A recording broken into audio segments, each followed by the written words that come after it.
আসসালামু আলাইকুম দর্শক, তোরাস মিনি কিচেনে আপনাদের সবাইকে স্বাগতম। আজকে আমি মুগরি চামড়ি আলুতে রান্না করে দেখাবো। এই মুগরি চামড়িটি আমার হাজবেন্ডের খুবই পছন্দ। দেখতে পাচ্ছেন কত পারফেক্ট হয়েছে রান্নাটি এবং খেতেও হয়েছে সুস্বাদু। আপনারা যদি এভাবে চামড়িটি রান্না করেন তাহলে আপনাদের চামড়ি হবে একদম পারফেক্ট রান্না। চলুন দেখে নেওয়া যাক A to Z। আমি ইন্ডাকশনে, যেহেতু এখানে আমি গ্যাসের চুলা ইউজ করি না, সেই ক্ষেত্রে আমি ইন্ডাকশনে খুব সহজেই আমি এই চামড়িটি পুড়ে নিচ্ছি। দেখতে পাচ্ছেন কোনো রকম ঝামেলা ছাড়াই ইন্ডাকশন চুলায় আপনারা এই চামড়িটি পুড়ে নিতে পারবেন। কত পারফেক্ট হয়েছে এবং কত সুন্দরভাবে এটা পোড়া হয়ে যাচ্ছে।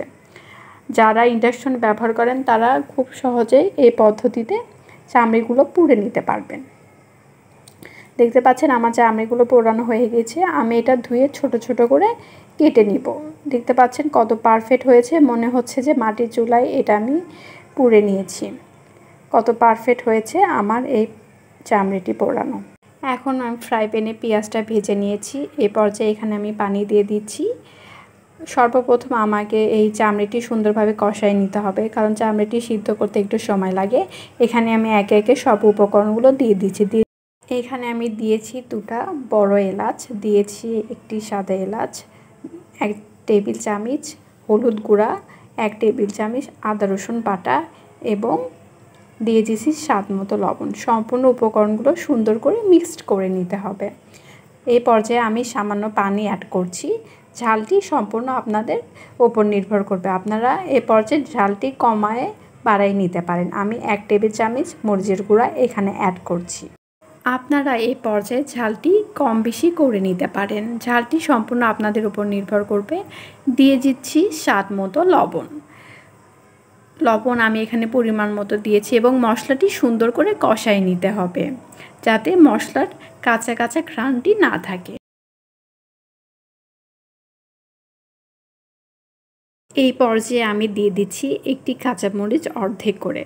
মশলাটি সুন্দর করে কষাই নিতে হবে একটু সময় নিয়ে। এই পর্যায়ে চুলার আঁচটি হাই হিটে রাখতে হবে। প্লিজ আমার ভিডিওটি ভালো লেগে থাকলে অবশ্যই লাইক কমেন্ট শেয়ার করতে ভুলবেন না। সবাই আমাকে বেশি সাপোর্ট করবেন। আমার জন্য সবাই দোয়া করবেন। দেখতে পাচ্ছেন আমি চামড়িটি এখানে কেটে সুন্দর করে ধুয়ে নিয়েছি এবং সব চামড়ি এবং কলিজাগুলো এর ভেতরে দিয়ে দিচ্ছি এবং এই উপকরণটি সুন্দর করে আমি কষায় নিব। চামচের সাহায্যে সুন্দর করে এটা মিক্সড করে নিচ্ছি। দেখতে পাচ্ছেন আমি চামচের সাহায্যে সুন্দর করে মিক্সড করে নিচ্ছি। এই চামড়িটি একটু কষায় নিতে হবে, একটু সিদ্ধ করে নিতে হবে। যেহেতু চামড়িটি একটু শক্ত থাকে, সেই ক্ষেত্রে আমাদেরকে একটু সময় নিয়ে এটা রান্না করতে হবে। আপনারা যদি এভাবে বাসায় এটা রান্না করেন তাহলে আপনাদের রান্নাটি হবে একদম পারফেক্ট। আর আমার রেসিপিটি যদি একবার ট্রাই করেন তাহলে আপনাদের রান্নাটি হবে একদম সুস্বাদু।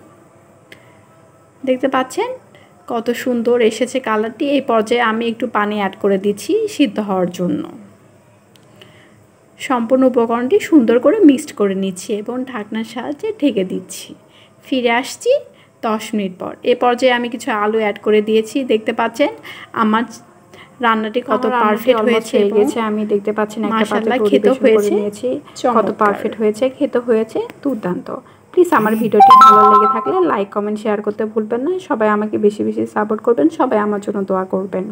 আর আপনাদের মতামত অবশ্যই কমেন্ট বক্সে জানাবেন। সবাই ভালো থাকবেন। আসসালামু আলাইকুম। আল্লাহ হাফেজ।